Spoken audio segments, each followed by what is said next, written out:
அனைவருக்கும் அன்பு வணக்கம். என்னங்க டைட்டில் பார்த்த உடனே கன்ஃபியூஸ் ஆயிட்டீங்களா? ஆக்சுவலா நண்பர் என்கிட்ட இந்த கேள்வியை கேட்டப்போ நானும் இப்படித்தான் கன்ஃபியூஸ் ஆனேன். அவர் சொன்னாரு, என்னங்க முன்னாள் அமைச்சர் செந்தில் பாலாஜி அவர்களுக்கு அந்த இடைக்கால ஜாமீன் சொல்றாங்க இல்லையா, அது கிடைக்கிறது சுலபம் போல இருக்கு அப்படின்னாரு. நான் அவருக்கு விலை வரையா எக்ஸ்பிளைன் பண்ணேன். அப்படி இல்லைங்க, அரவிந்த் கெஜ்ரிவால் அவர்களுக்கு அது கொடுக்கும்போது பேஸ்ட் ஆன் ஃபேக்ட்ஸ் அப்படின்னு சொன்னாங்க. இடி தரப்புல இல்ல இது ஒரு தவறான முன் உதாரணமாகிவிடும்லாம் சொன்னாங்க. நம்ம அந்த ஜெயில பார்த்தோம், it cannot be a president அப்படின்னு.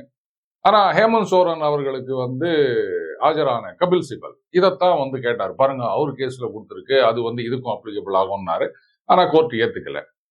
ஆனால் பஞ்சாப் ஹைகோர்ட்ல என்ன பண்ணிருக்காங்க, ஒரு முன்னாள் அமைச்சர் அவரும் பிஎம்எல்ஏ இந்த மணி லாண்டரிங் கேஸ்ல தான் உள்ள இருக்காராம். அவருக்கு தேர்தல் பிரச்சாரம் செய்வதற்கு இடைக்கால ஜாமீன் கொடுத்துக்கிறாங்க.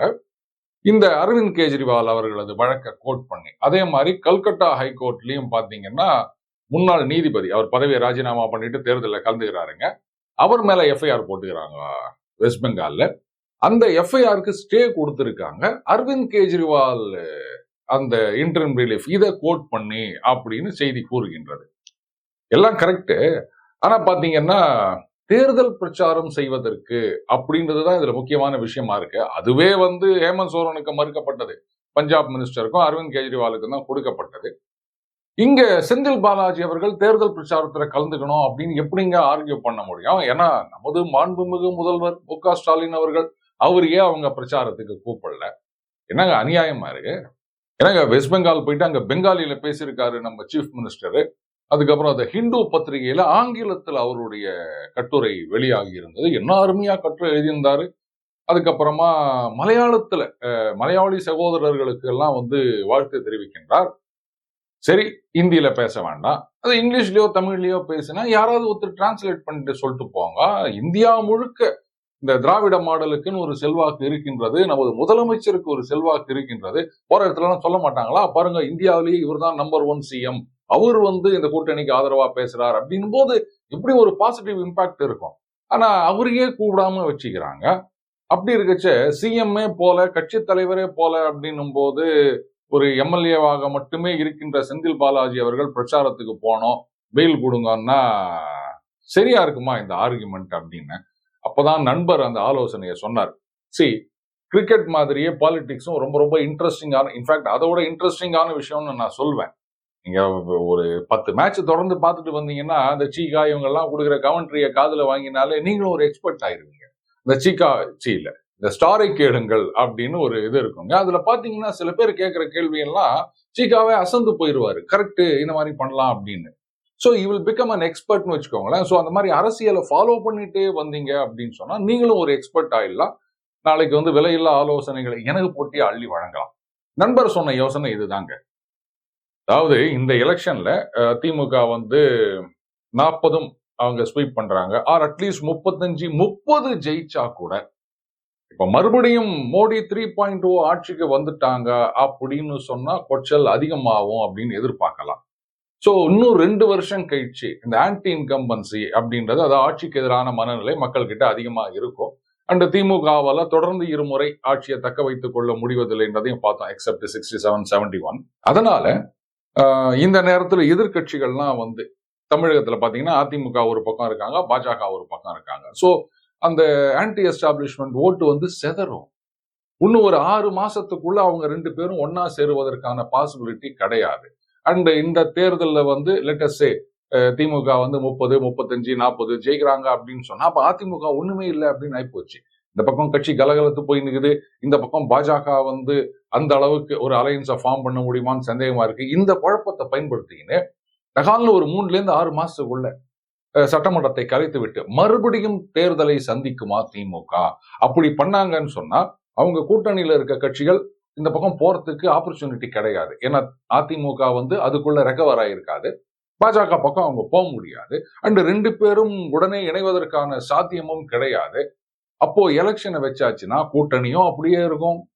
அண்டு இந்த பாராளுமன்ற தேர்தலில் இருந்த செல்வாக்கு அப்படியே பயன்படுத்திக்கலாம்.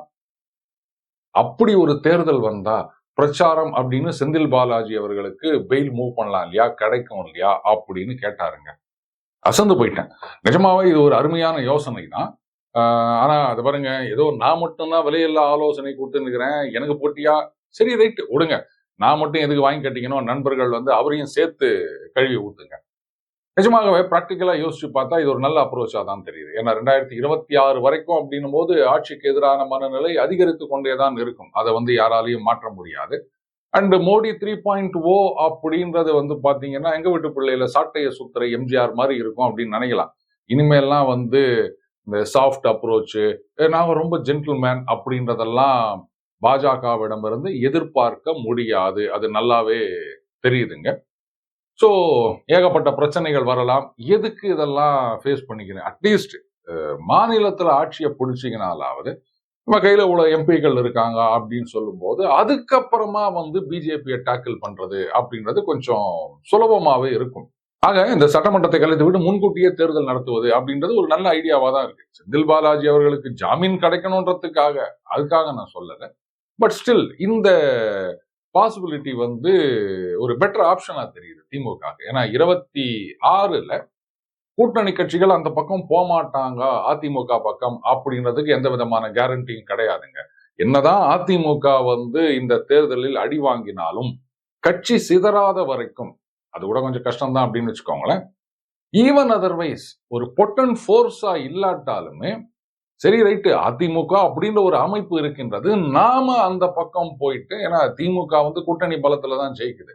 அப்போ இந்த பக்கம் மைனஸ் ஆயிடும், அந்த பக்கம் பிளஸ் ஆகும். அதனால ஜெயிப்பதற்கு ஒரு சான்ஸ் இருக்கு அப்படின்னு கூட யோசிக்கலாம்.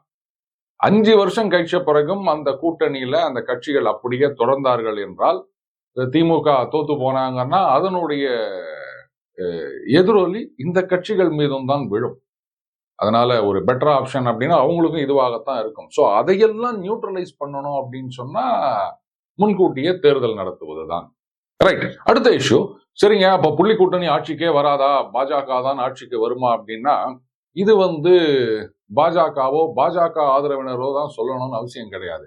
புள்ளி கூட்டணி இருக்க கட்சிகளுக்கே தெரிஞ்சு போயிடுச்சு. மம்தா பானர்ஜி அவர்கள் அவங்க திடீர்னு என்ன ஒரு குண்டை தூக்கி போடுறாங்க, பாருங்க நாளைக்கே இந்த கூட்டணி ஆட்சி அமைத்தது அப்படின்னு சொன்னா நாங்க பார்ட் ஆஃப் த கவர்மெண்டா இருக்க மாட்டோம், அவுட் சைட் சப்போர்ட், வெளியிலிருந்து ஆதரவு அப்படின்னு. ஒரு காலத்துல இவர்களும் one of the prime ministerial aspirant, prime ministerial candidate அப்படின்னு பேசப்பட்டது. இவங்க வெளில சொல்லிக்கலாம் எனக்கு அதெல்லாம் ஆசை கிடையாது அப்படின்னு சொல்லிட்டு. பட் சான்ஸ் கிடைச்சா யார் வேணாம்னு சொல்லுவாங்க. ஆனா இப்ப தேர்தல் நடந்துட்டு இருக்கும் போது முதல்லயே சொல்லியிருந்தா கூட பரவாயில்ல. இப்ப தேர்தல்லாம் நடந்துட்டு இருக்கு, அதுவும் வெஸ்ட் பெங்கால்ல எலெக்ஷன் போயிட்டு இருக்கு அப்படின்னும் போது அவுட் சைடு சப்போர்ட் அப்படின்னா அது குழப்பத்தை ஏற்படுத்தாதான். சரி இவங்க இந்த பக்கம் ஒரு குழப்பத்தை உண்டாக்கினாங்கன்னு சொன்னா அண்ணாண்ட பக்கம் காங்கிரஸ்க்கு உள்ளேயே ஏகப்பட்ட குழப்பமா இருக்குது. அதிர் ரஞ்சன் சௌத்ரி அவர் அதிரடியா திரிணாமுல் காங்கிரஸை எதிர்த்து அரசியல் செஞ்சுட்டு வர்றார். வேற என்னங்க பண்ண முடியும்? வெஸ்ட் பெங்கால்ல திரிணாமுல் காங்கிரஸ், இந்த பக்கம் காங்கிரஸ் கம்யூனிஸ்ட் கூட்டணி எதிர்த்து போட்டியிடுகிறார்கள். அப்போ நீங்க எதிர்த்து போட்டியிடுங்க. போன தடவை 2 சீட்டு தான் ஜெயிச்சாங்க இதே காங்கிரஸ் கம்யூனிஸ்ட் கூட்டணி. ஆனா காங்கிரஸ் தான் அந்த 2 சீட்டையும் ஜெயிச்சாங்க, கம்யூனிஸ்ட் டோட்டலா வாஷ் அவுட். அதே மாதிரி கேரளால பாத்தீங்கன்னா ஒரு சீட்ல மட்டும்தான் கம்யூனிஸ்ட் கூட்டணி எல்டிஎஃப் ஜெயிக்குது, மீதி 19 அப்படியே காங்கிரஸ் அள்ளிக்குதுங்க. தமிழ்நாட்டுல ஏதோ புண்ணியம் கட்டிங்கன்னாங்க 4 சீட்டு ஜெயிச்சு தொட்டு கம்யூனிஸ்டா பாத்தீங்களா நாங்களும் ஜெயிச்சிட்டோம் அப்படின்னு சொல்லி நிற்கிறாங்க. இந்த தடவை போற போக்க பாத்தீங்கன்னா கிட்டத்தட்ட கம்யூனிஸ்ட் முக்து பாரத் முதல்ல வந்துரும் போலகுது. தமிழ்நாடு தான் மறுபடியும் இந்த தோழர்களுக்கு கை கொடுக்கணும். தமிழ்நாட்டிலையும் கம்யூனிஸ்ட் தோத்துருச்சு அப்படின்னு சொன்னா அநேகமாக கம்யூனிஸ்ட் மெம்பரே இல்லாத ஒரு பாராளுமன்றமாக கூட இருக்கலாம். அப்போ எதிர்த்து போட்டியிடுகின்றார்கள் அப்படின் போது அங்க ஆளுங்கட்சியா இருப்பது திரிணாமுல் காங்கிரஸ். அப்போ காங்கிரஸ் தலைவர் வெஸ்ட் பெங்கால்ல அவர் என்னன்னு சொல்லி பிரச்சாரம் பண்ணுவாரு, பாஜகவை எதிர்க்க வேண்டும், சரி பாஜகவை நீக்க வேண்டும், சரி அப்ப எங்களுக்கு ஓட்டு போடுங்க அப்படின்னா அவர் என்ன சொல்லணும், மம்தா பானர்ஜி அந்த கட்சிக்கும் போடாதீங்கோ, எங்களுக்கு போட்டாதான் அப்படிதானே சொல்ல முடியும், வேற வழி கிடையாது. எதிர்த்து ஃபைட் பண்ணின்னுக்கிறாங்க. இப்ப என்ன பண்ணிட்டாரு மல்லிகார்ஜுன கர்கே அவர்கள் அதிர் ரஞ்சன் சௌத்ரிக்கு அதிரடியா ஒரு உத்தரவு போட்டுக்கிறார், நீங்க இந்த மாதிரி எல்லாம் பேசக்கூடாது, மம்தா பானர்ஜி அவர்கள் இன்னும் இந்த கூட்டணியில தான் இருக்காங்க, இப்படி எல்லாம் நீங்க அவங்களை எதிர்த்து பேசுறதா இருந்தா கட்சியை விட்டு வெளில போயிருங்க இப்படின்னு சொல்லியிருக்காரு. இதுக்கு அதிர் ரஞ்சன் சௌத்ரி அவர் ஒரு பதிலடி கொடுத்துக்கிறாரு. பாருங்க வெஸ்ட் பெங்கால்ல கட்சியை குழி தோண்டி புதைக்க பாக்குறாங்க திரிணாமுல் காங்கிரஸ். அப்ப கட்சியை காப்பாற்றணும் அப்படின்னா நான் இப்படித்தான் அரசியல் செய்தாக வேண்டும் அப்படின்னு சொல்றாரு. என்ன ஒரு பைத்தியகாரத்தனமான நிலைமையா இருக்குல்ல வெஸ்ட் பெங்கால் காங்கிரஸ் பொறுத்த வரைக்கும். எதிர்த்து போட்டியிடுவாங்களா, ஆனா போட்டியிடும் போது மம்தா பானர்ஜி அவர்களையோ திரிணாமுல் காங்கிரஸையோ இவங்க குறை சொல்லி பேசக்கூடாதான் காங்கிரஸ்ல. இதுக்கு காங்கிரஸ் தலைவரே சொல்றாரு, அது மாதிரிலாம் நீங்க அவங்கள பேசாதீங்க அப்படின்னா. அப்ப நான் கேட்கிறேன், பேசாம நீங்க வெஸ்ட் பெங்கால்ல போட்டி போடாம விட்டுட்டு போயிருங்களேன். எதுக்கு நீங்க போட்டி போட்டுக்கிறீங்க? அங்க மம்தா பானர்ஜி அவர்களை எதிர்த்து பேசக்கூடாது அப்படின்னு சொன்னா சரிங்க, கூட்டணியோ என்னவோ அது இருந்துட்டு போட்டோம். அந்த ஒரு தர்மத்துக்காக வெஸ்ட் பெங்கால்ல இருக்க காங்கிரஸ் கேண்டிடேட் எல்லாம் வித்ரா பண்ணிப்பாங்க, அதையாவது சொல்லிட்டு போலாம்ல. அதையும் சொல்ல மாட்டாங்க. போட்டி போடணும்னு வாங்க, அங்க இருக்கிற கட்சி தலைவர் பிரச்சாரம் பண்ணணும். ஆனா காங்கிரஸ் திரிணாமுல் காங்கிரஸை எதிர்த்து பேசக்கூடாது அப்படின்னா இது என்ன மாதிரியான ஒரு தேர்தல், என்ன மாதிரியான கூட்டணி? சக்கர பொங்கலுக்கு வடகரி மாதிரி தான் இருக்குது. இல்ல ஒன்னும் சந்தானம் சொல்ற மாதிரி பன்னிகரி மாதிரி இருக்குதுங்க இது. இப்ப பாஜக பார்த்தாங்க கபால்னு. அங்க இருந்தீங்கன்னா நீங்க மம்தா பானர்ஜி எதிர்த்து பேச முடியாது. இங்க வாங்க, இங்க வந்தீங்கன்னா நீங்க எவ்வளவு வேணா பேசலாம் அப்படின்னு இருக்காங்க. போற போக பார்த்தா அதிர் ரஞ்சன் சௌத்ரி அவர்கள் கூட இந்த தடவை ஜெயிக்கிறது கஷ்டம்னு நினைக்கிறேன். ஏன்னா அவர் தான் பாராளுமன்றத்தில் எதிர்கட்சி தலைவராக இருக்கிறார் லோக்சபால. சோ அவருக்கே அந்த எம்பி பதவி போயிடுச்சு அப்படின்னா வேற யாருக்காவது கொடுப்பாங்க. ஒருவேளை அவர் ஜெயிச்சு வந்தாலும் எதிர்கட்சி தலைவருக்கான அந்தஸ்து காங்கிரஸுக்கு இருந்தாலும் இனிமே நிச்சயமா அவங்களுக்கு கொடுக்க மாட்டாங்க அதிர் ரஞ்சன் சௌத்ரிக்கு. அது நல்ல தெரிஞ்ச விஷயம். ஆனா எதுக்காக இந்த மாதிரி ஒரு கூட்டணின்னு கேட்கிறேன். சரி, முதல்ல அவுட் சைட் சப்போர்ட்னு சொன்னாங்களா மம்தா பானர்ஜி அவர்கள். அடுத்த நாள் என்ன பண்ணிட்டாங்க? இது பாருங்க, நான் புள்ளி கூட்டணியில் தான் இருக்கேன். ஆனா இந்த கூட்டணி அங்க இருக்கு, இங்க இல்ல. இது எப்படி இருக்குன்னா, ஒரு சின்ன பேரலல் சொல்றேன் பாருங்களேன். Coming back to cricket. இப்போ ஐபிஎல்ல இந்த லீக் ஸ்டேஜ் முடிஞ்சு போச்சுங்க. ஒவ்வொரு டீமும் 14 மேட்ச் ஆடி இருக்காங்க. 4 பேர் டாப்ல இருக்கவங்க மட்டும் மேல போறாங்க. சரி, இப்ப யாராவது ஒரு பிளேயர் இந்த ஸ்டேஜ்ல எல்லாம் நான் கொல்கத்தா நைட் ரைடர்ஸ்க்கு மட்டும் தான் ஆடுவேன், ஆனா அந்த பிளே ஆஃப் ஃபைனல் வருது இல்லையா, அப்போ நான் சிஎஸ்கேக்கு ஆடுவேன் அப்படின்னு சொன்னார்னா, ஏய் லூசாடா நீ, கேப்பமா மாட்டமா? அந்த மாதிரி நாங்க கூட்டணியில இருக்கோம், ஆனா இங்க இல்ல அங்க. அப்ப அந்த கூட்டணி தேசிய அளவிலான கூட்டணின்னு சொல்லாதீங்க. சொல்ல போனா மாநில அளவுல பல இடங்கள்ல கூட்டணி கிடையாது. அது ஒரு வேக்குவம்ல எக்ஸிஸ்ட் ஆகிற மாதிரி தேசிய அளவுல மட்டும் கூட்டணி அப்படின்னு. இதுக்கு எதுக்கு நீங்க கூட்டணின்னு பேர் வச்சுருக்கீங்க? சரி, எல்லாம் கரெக்டுங்க. இதுல அவங்க சொல்றாங்க இந்த மாதிரி அந்த இண்டி கூட்டணி இது என்னுடைய பிரெயின் சைல்டு, நான் எப்படி அதை விட்டு போவேன்னு கேக்குறாங்க. சரி, அப்ப திடீர்னு அவுட் சைட் சப்போர்ட்னு சொல்ல வேண்டிய காரணம் என்ன அப்படின்னா, இதுல பல விஷயங்களை நம்ம பார்க்கணுங்க. ஒண்ணு வெஸ்ட் பெங்கால்ல கடந்த முறை ஜெயிச்சதை விட இந்த தடவை, போன தடவை 22 சீட்டு ஜெயிக்கிறாங்க திரிணாமுல், 18 பாஜக, 2 காங்கிரஸ். இந்த தடவை அது அப்படியே மாறலாம் அப்படின்னு சொல்றாங்க. சோ மம்தா பானர்ஜி அவர்களுக்கே ஒரு ரியலைசேஷன் வந்திருக்கலாம். ஆஹா, இந்த தடவை நாம பாஜகவை விட குறைவாகத்தான் சீட்டு ஜெயிக்க போறோம் அப்படின்னு. சோ நம்பர் ஆஃப் எம்பிஸ் குறையும் அப்படின்றதுனால டிமாண்ட் பண்ண முடியாது, எங்களுக்கு இது கொடுங்க அது கொடுங்க அப்படின்னு சொல்லிட்டு.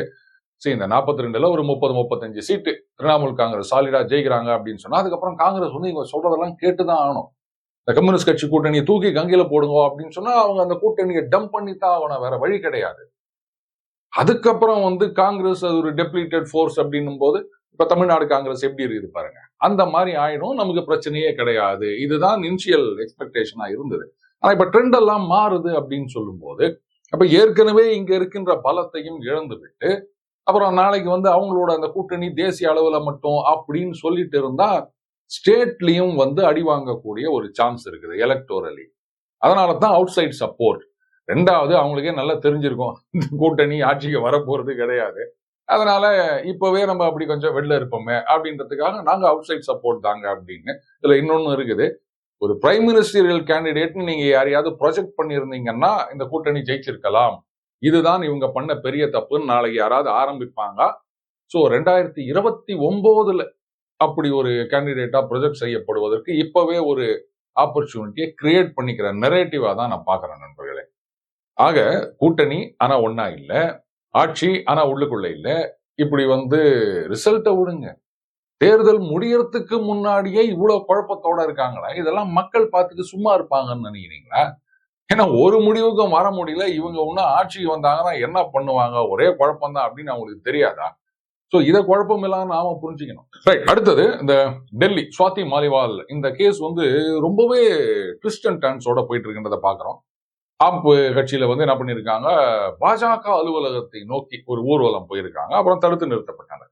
கேள்வி என்னன்னா, பாஜக சதி பண்ணுது அப்படின்னு சொன்னா எதுக்கு நீங்க ஸ்வாதி மாலிவால இன்னும் கட்சி விட்டு நீக்காம வச்சிருக்கீங்க? கம்ப்ளைண்ட் கொடுத்தது யாருங்க? ஸ்வாதி மாலிவால். இந்த மாதிரி மிஸ்பிஹேவ் பண்ணான்னு சொன்னது யாருங்க? சஞ்சய் சிங். 2 பேரும் இன்னும் ஆப்பு கட்சியில தான் இருக்காங்க. அவங்கள கட்சியை விட்டு நீக்க மாட்டாங்களா? இவங்க போயிட்டு பாஜக அலுவலகத்துக்கு போய் முற்றுகையிடுவார்களா, போராட்டம் பண்ணுவாங்களா? இதுக்கு ஸ்வாதி மாலிவால் ரொம்ப அழகா சொல்லியிருக்காங்க. அன்னைக்கு நிர்பயாவுக்கு பாதிக்கப்பட்ட பெண்ணுக்கு நீதி வேண்டும் அப்படின்னு தெருவில் இறங்கி போராடினோம். ஆனா இன்றைக்கு குற்றம் சாட்டப்பட்டவர் அக்யூஸ்ட் அவருக்கு ஆதரவாக இறங்கி போராடி கொண்டிருக்கின்றது ஆப்பு கட்சி அப்படின்னு. பாத்தீங்களா, அப்படியே அந்த wheel has come a full turn சொல்லுவாங்க. 7 இருந்தவங்க இசட் ஆயிட்டாங்க. எப்படிங்க?